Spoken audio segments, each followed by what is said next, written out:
World Championship silver medalist Yuma Marcial of Philippines in the semi-finals. 2020 Uzbek champ, medalled in the youth version of this competition in 2017, 22 years old. Representing Kazakhstan, Abilxan Amankul. Now, Amankul's been around for a good while. We first saw him surface towards the start of the last Olympic cycle. Got a silver medal in Hamburg in 2017, losing to Alexander Kizhniak in the final, but did beat Arlen Lopez en route in the quarterfinals. A defeat to Israel Madrimov in the semi-finals of the Asian Championships that year. A World Series of Boxing winner. He's qualified for Tokyo. He beat the number 2 seed, Saidjamshid Musavi of Iran, in the semi-finals.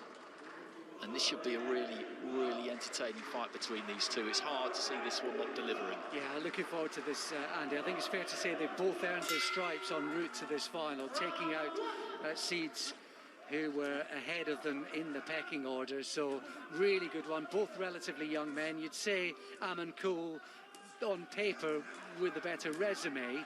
He's been in with some really good fighters. You mentioned Kizhniak, who back in 2017 was just on a right good roll. He was terrorising everybody at that time. So no disgrace there in losing that World Championship final in Hamburg. So he just, I think, the man in blue have the slightly better read here. But we'll see.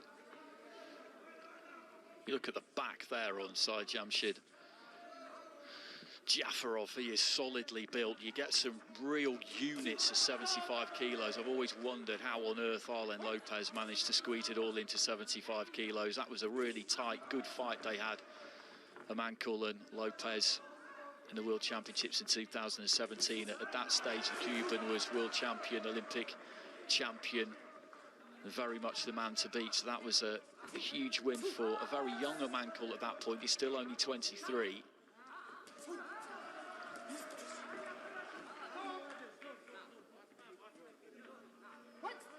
And he's the elder statesman, just and only just. So this is two fighters who've already achieved plenty with decent records, but the future's pretty bright too.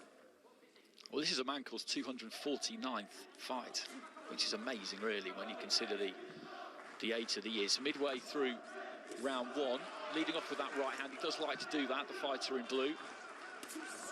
Just reaching in behind his left a little bit there, Jafarov.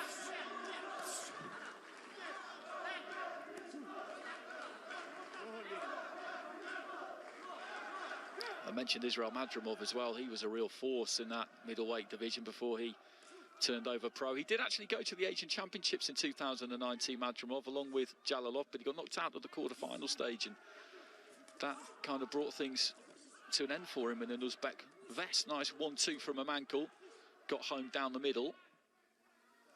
Oh, the competition's so stiff. I mean, you know, Andy, if you win a national championship for Kazakhstan, you're one of the best in the world. Make no mistake. And it's the same for Uzbekistan as well. And he only lost once in WSB as well, didn't he, Amankul? And that was to Arlen Lopez, who you mentioned before. Lopez, probably my favourite elite fighter of the last decade. I'd probably have to say. Terrific talent, the Cuban. Closing stages of round 1. Nicely timed left hand there from Amankul as Jafarov came forward just slightly clumsily.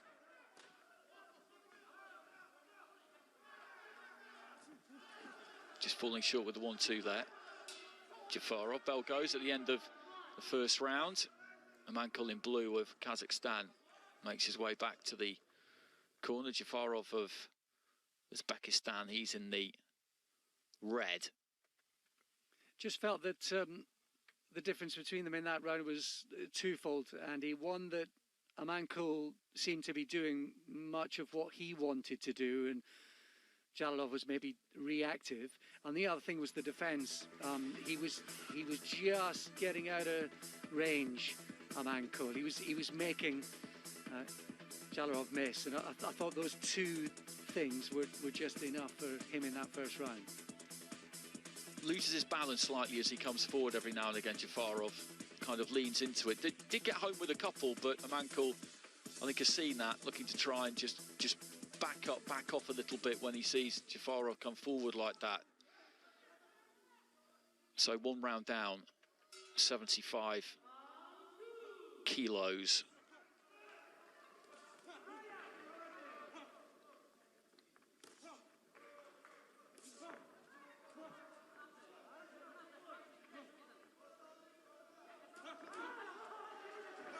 Interesting change in the play here at the start of this second round, with Amankul coming forward,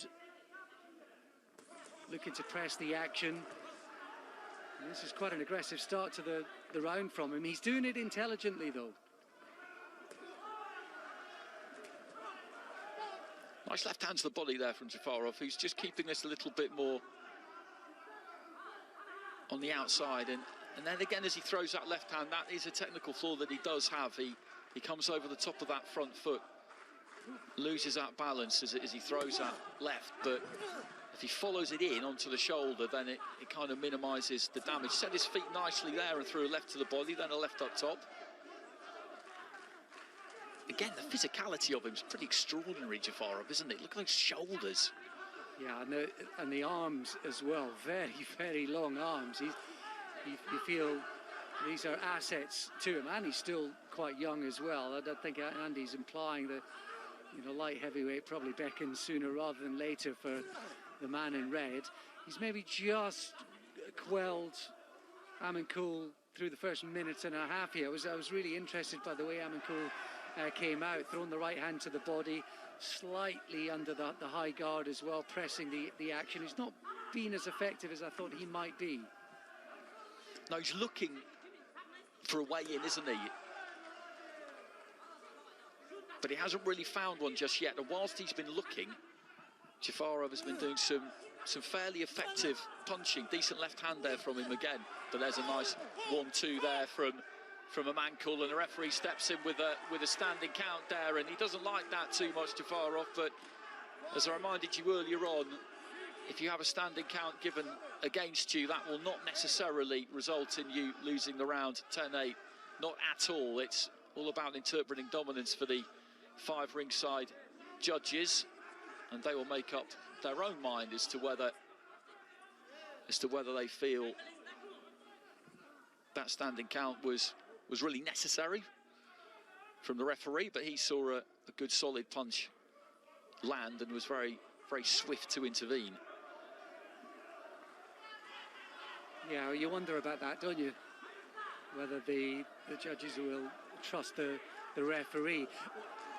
I suppose the one thing I should have mentioned as well is how effective, when he came out at the start of the round, Amankul, how effective, when he was pressing the action, how effective actually was he orthodox compared to when he's in the southpaw stance.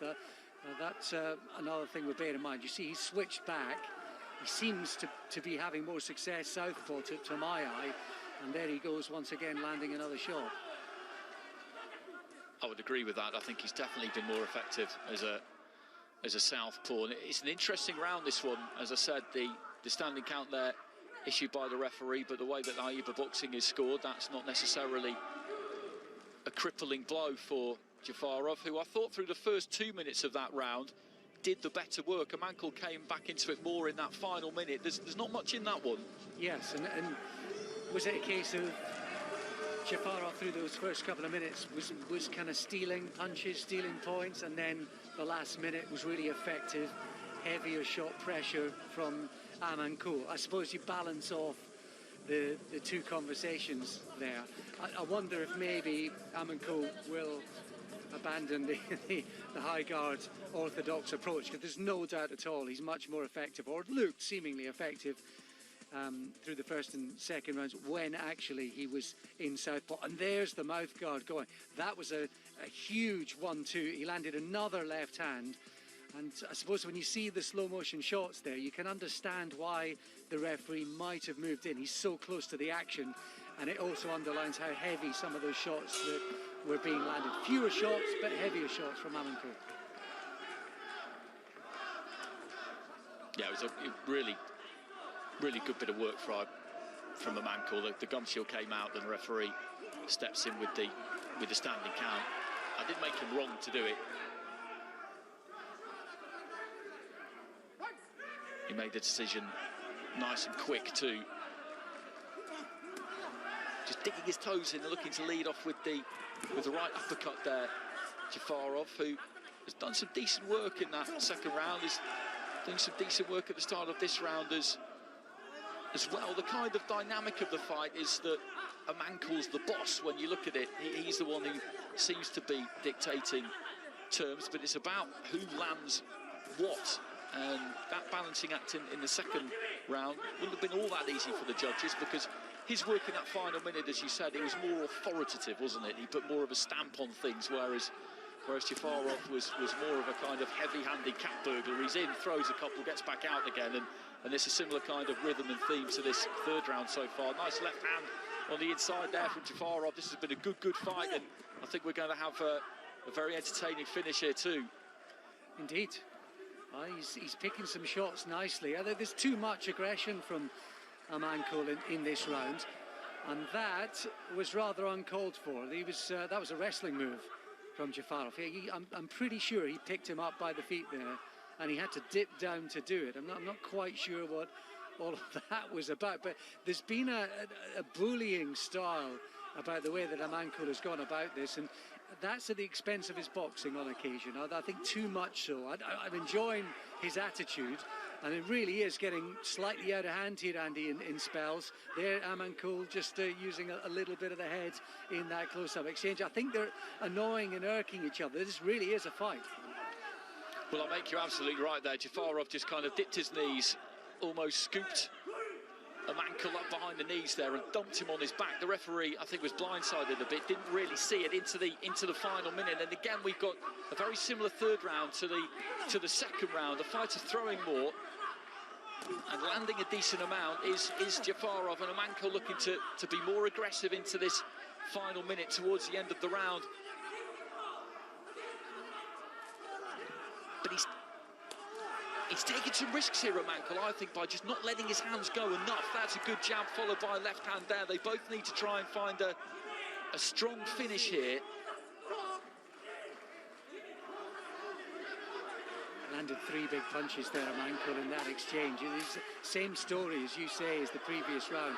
Not quite as effective, Amankul, as he had done in the previous round, but he's landed some telling shots right at the end of it. That was fiercely competitive. It was a great third and final round, that, as those two looked to really get stuck into each other. And as you said, there was a bit of fun and games in there as well, with Jafarov dumping Amankul on his back, and then Amankul just coming in with a header touch as well. There's no great celebrations from either corner, and I do make this one an interesting one to score, because Amankul, for me, could have done more. If he doesn't get this, I think he will absolutely kick himself. He will know that he could have let his hands go more. The winner by split decision in the red corner, representing Uzbekistan. And Jafarov gets it for Uzbekistan via split decision, and for all the reasons we've been outlining, it was difficult to score. 29-28, 4 of them in favour there of Saidjamshid. Jafarov, he beat the #1 seed in the semi-finals, and he's beaten Amankul, the much decorated Amankul, in the final.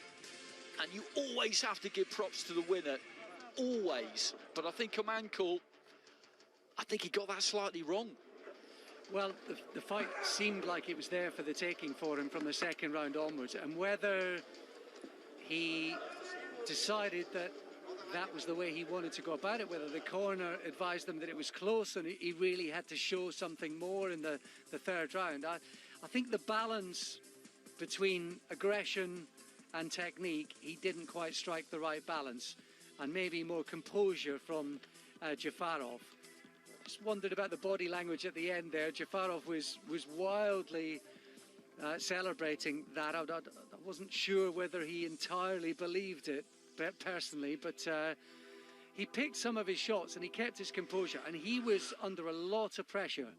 And it just shows you your point about the standing count, which we wondered about at the time, but you saw the replay. There we go again. It was a really heavy shot. He was boxing on, Jafarov, but he took 2 heavy shots. So you can understand why the referee stepped in. It was a Yeah, it was an intriguing, fascinating fight to watch, and I suspect that Amankul will be disappointed, hugely disappointed and frustrating that he didn't get the vote.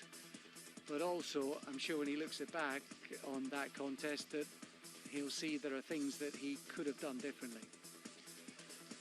He always looked menacing, didn't he? He was stalking, he was swaggering, he looked full of threat, but never quite delivered on it.